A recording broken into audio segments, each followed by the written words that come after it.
All right, welcome to How Do I Fix This. I have another thing I have to fix, so I thought I'd share it with you. I got a 2005 Toyota Corolla. It's a stick shift car. It's a 1.8 liter. Anyways, pretty much a lot of the alternators and stuff like that and parts are going to be the same. So if you have a similar year, and even if it's not automatic, whatever, it's probably the same. But anyways, my alternator went out, and I found out the hard way that these alternators are like an aluminum cast housing, okay? And I don't know if it was the age or a combination of the age and the alternator was shorting out, causing it to probably get really hot. But the top bolt right here came out just fine, okay? But the bottom bolt on the bottom, it's hard to even see where it's at.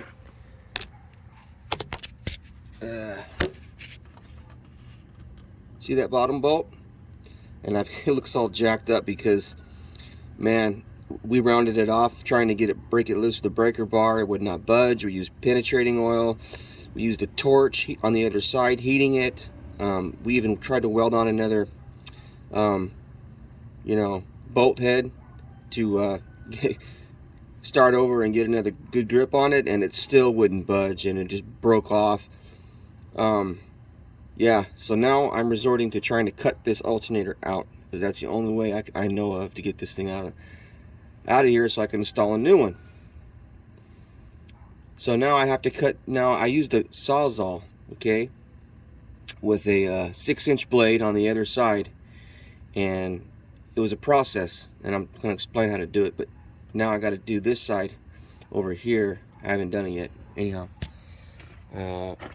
so on this side, oh, and by the way, you're going to have to remove the air intake manifold and stuff like that and get it out of the way so you can get a sawzall down in there.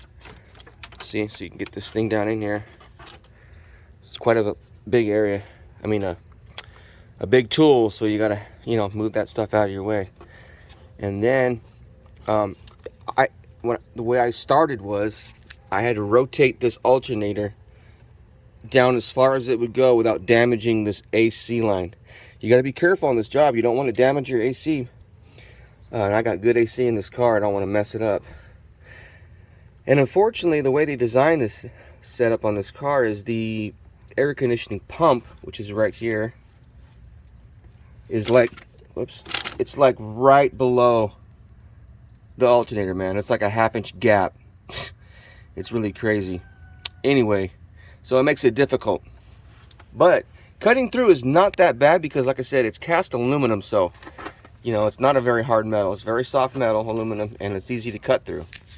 You just got to be careful that you don't go too gung-ho with it, and then when you're coming through the cut, down here, you don't want to cut into your AC line, and then you're gonna, of course, that's gonna evacuate all the freon, and you're gonna have to do a whole lot of work to get that AC going again. Let's see, and this thing's really tight. I had to use a hammer and a piece of wood to rotate this down, but I'll show you how I cut it here. Let's see if you can see. See how I cut through right there? And so I begin to cut with the alternator rotated all the way down closest to the AC line. Okay, that was the easiest way to be able to see what you're doing and start your angle of attack the right way. Where you're not going to be too close to the cutting into the pump itself, the air conditioning pump and the lines. Now, I cut like 3/4 of the way down, and I stopped because it was like really close. It was like a finger width away from this, because of course, like I said, I had this rotated down so I could see what I'm doing and be able to start the cut. But I didn't want to cut all the way through because I was really close to this AC line, like I said, about a finger width away.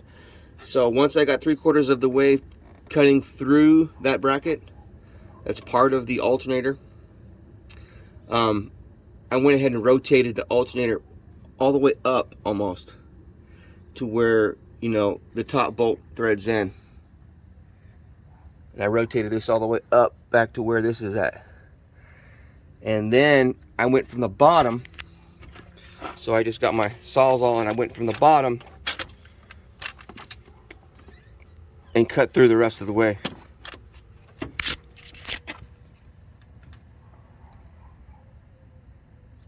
You know what? Let me say that again. Correction, I didn't cut through the bottom. I just kept cutting the way I started. It's just that allowed me to have more room. Right there. It gave me about, a good inch of play before I would hit my line. And I just stuck my sawzall back in the same cut and it just kept going with it until it cut all the way through. So that part's done, that side's done. And then now I got me a longer blade at the store, like a 12-inch blade, and I'm gonna try to either cut from the bottom,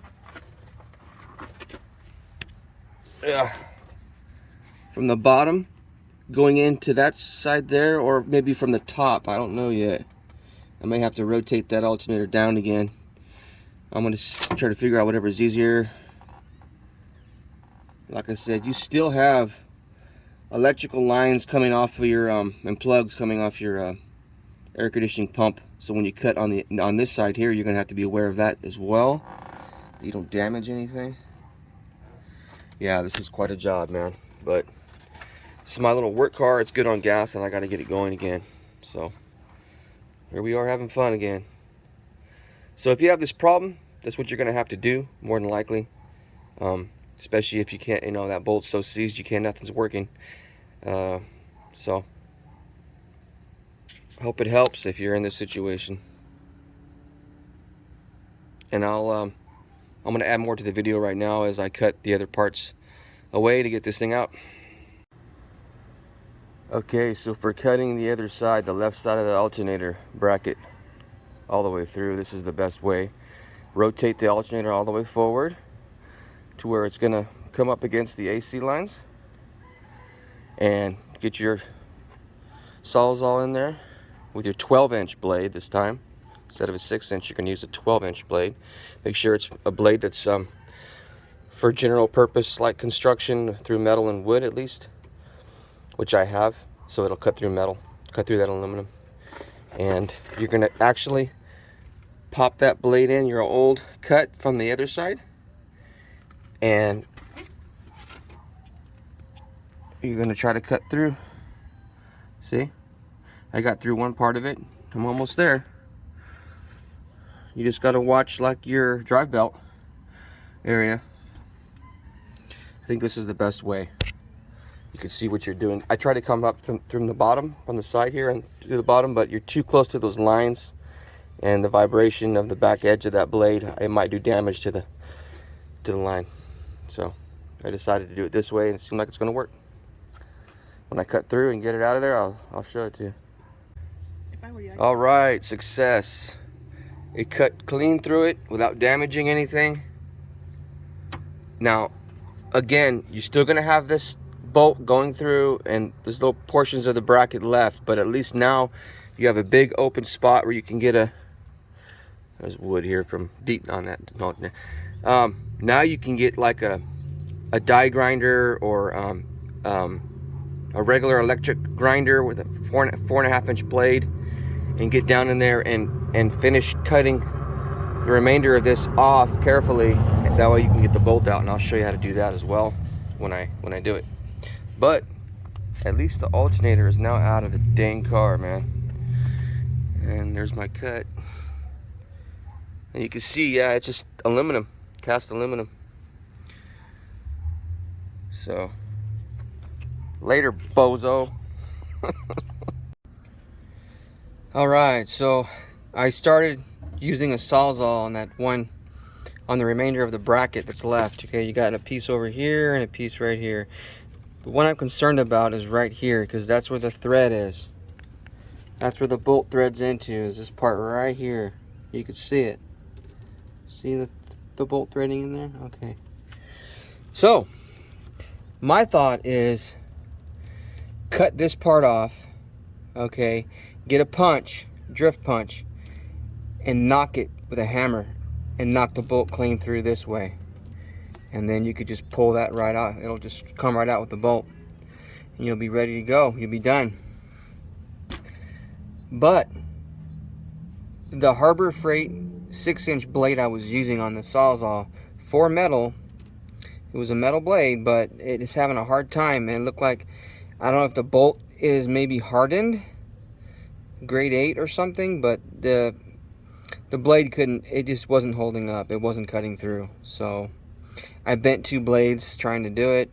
I didn't want to get hurt, and so I stopped. Now I'm thinking use a cord powered angle grinder. I tried my battery operated, my lithium ion grinder with a cutoff wheel. I just didn't have the power, kept stopping. So, and I was able to get a hammer and hit it right here and knock it back from the actual, I guess, part of the engine block right here where it fits over. And now there's a gap. There's like probably a 3/16 maybe almost of a gap right here, and I think the bolt is right there. So I'm gonna try to come in on this side of it, right in that groove here, this big groove, with a cutoff wheel, 4.5-inch cutoff wheel on my cord powered grinder, DeWalt grinder, and try to cut the bolt clean through. So I'm gonna see if that happens. Now I'm not using a guard so I can get in there and see what I'm doing. I'm not using a guard on this, so you got to be very careful. This will cut you really quick. Serious damage. You can go to the hospital very easily with this. Okay, so I'm going to use some real thick leather welding gloves here as protection, as added protection. I'm going to be real careful when I do it, and I'll let you know how it goes. Success. I was able to cut through it. You can see here the portion I cut through. And there's some kind of a housing, but that little small circular part in the middle, that's the actual bolt. Okay, so anyway, looking down here, now I got that side off, but like I said, I got to get a drift punch, and that small center part, you see how it's kind of showing up there, that's the actual bolt. I'm going to put a drift punch in the middle there and just ramrod this thing all the way through this fixed housing for the alternator, and that should all that should be all I need to get it done. We'll see. Hopefully hopefully we'll be done after that. All right, so it worked, man. Thank God, because this was driving me nuts, this job. You could see it knocked out. I call this a drift punch. You know, I could be wrong on the name of the tool. It's a punch, all right? I don't know the specific name. I've heard it was called a drift punch, but whatever. Anyways, it's kind of a short one too. You know, it's only got about 1.5 inches long, tapered shank there. And I just put it on that area I was telling you, that center part, and I hit it real hard with a heavy hammer right there, a little mini sledge. And I kind of had to hit it at a slight angle because the starter's kind of in the way. Anyway, it worked, man. Like the second hit, it bam, punched it out. So now, yep, there it is. Got this stupid thing out, man. I don't know why, but this thing was welded in there, man. Anyway,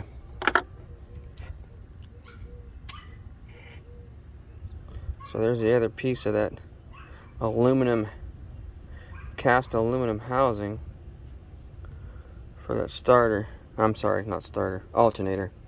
Anyway, job done. And I didn't really damage anything. I nicked this part here a little bit. That doesn't matter. The part that matters is this part here. Okay, it's a machine surface right here. That's clean. And that's clean over here too on this side. So, didn't do any damage there. And I gotta say, man, when you're doing this with the cutoff wheel and even your Sawzall on this side, trying to get the remainder of that little piece off, be very careful because you're so close to these AC lines and your compressor. I just barely missed the compressor. I think I almost started to go into it with the Sawzall, but I didn't do anything. I didn't do much damage at all, I don't think. It just barely nicked it, so that's good. And So before I put the new alternator in and button everything and put everything back together, since I'm already this far, I mean, I have all this stuff out of the way, excuse me, have all this stuff out of the way, I'm going to go ahead and put a new thermostat in here from Napa. Always go with Napa on stuff like that, man. You'll never have any issues. Don't go with AutoZone. They have that cheap Chinese crap that's been rebuilt and it's made really cheap and it won't last. Sometimes you'll put them in there and they'll be bad from the get-go, and I've had that happen. So word to the wise, go with Napa. You're going to pay a little bit more, but in the long term, or even get a dealer part, you know, straight from Toyota. In the long run, you're going to pat yourself on the back because you won't have any issues and it'll last a long time. And I'm considering doing a water pump, which I believe this is the water pump here, right over here. Because man, it's just right there, you know. And this thing's a 05. It's pretty old. It's probably due. And since I have everything stripped down already, I might as well do it. So that's how you remove that seized bolt, lower bolt on an alternator for your Corolla. And it's quite a bit of a job, but hey, you take this to a shop and have them do it, you're going to pay a lot of money. So that's how you do it, man. I hope it helps.